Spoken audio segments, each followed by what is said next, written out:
नमस्कार, माझे नाव प्रांजल। आज मी तुम्हाला एक धर्माबद्दल प्रेरणादायी महत्त्व सांगणार आहे। माझ्या हिंदू धर्मावर माझं प्रेम आहे। काय नाही माझ्या धर्मात? माझ्या धर्मात उदारता, मंगलता, पवित्रता आहे। माझ्या धर्मात वेद आहेत, वेदांत आहेत, उपनिषद आहेत, जिला जगाची नाभी म्हणता येईल अशी भगवद्गीता आहे। शिव आहे, पार्वती आहे, श्रीकृष्ण आहे, राम आहे। सर्व चराचरात मधुरता पाहणारा मधुचंद आहे। ज्ञानासाठी मृत्यूशी स्नेह करणारा नचिकेत आहे। कणाद आहे, सुश्रुत आहे, 14 विद्या आणि 64 कला आहेत। बृहस्पतीसारखे महान कवी देवांचा देव इंद्राला 1-2 नाही सहस्र वर्ष व्याकरणशास्त्र शिकवत होते, तरी सुद्धा शास्त्र शिकवायचं राहिलंच, एवढं मोठं शास्त्र बाराखडीच्या भाषेतून निर्माण झालं। माझ्या धर्माकडे अनेक जण अनेक नजरेने पाहतात, पण अनुभवाच्या उंचीवर उभं राहून पाहिलं की त्यातली उदारता लक्षात, श्रद्धेच्या नजरेने पाहिलं की त्यातलं सौंदर्य दिसतं। मी श्रद्धेच्या कृष्णालाच आहे। राजसुवैज्ञात त्यांनी लोकांच्या उष्ट्या पत्रवळ्या उचलल्या होत्या। जिथं अग्रपूजा कृष्णाची, तिथे हा कृष्ण शेणाला जमीन चालवत होता।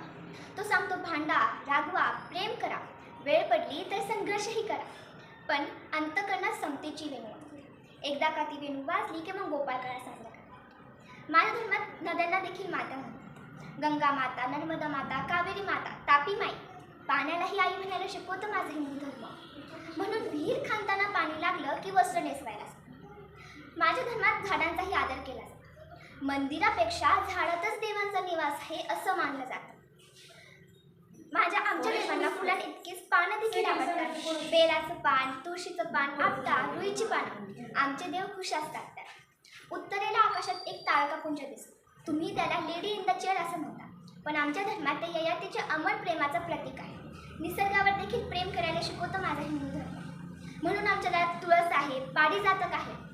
तुळशीशी कृष्णाचं लग्न लावून गोविंदाला घरात जावे म्हणून आणता येतं। हे यापैकी कोणत्या धर्मात आहे?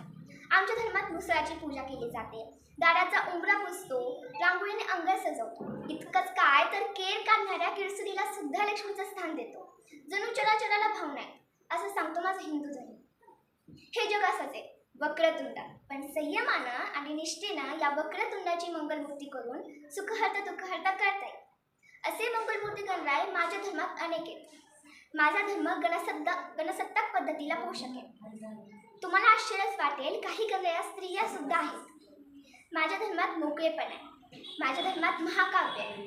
सप्तसू, सप्तरंग, सप्तनद्या, सप्त आकाश, सप्त पाताळ, सप्त स्वर्ग या संकल्पनेतून माझ्या धर्मात गुढीपाडवा आहे, दिवाळी, दसरा आहे, होळी आहे, सूर्यनारायणाचे उपवास आहेत आणि या प्रत्येकाला अर्थ आहे।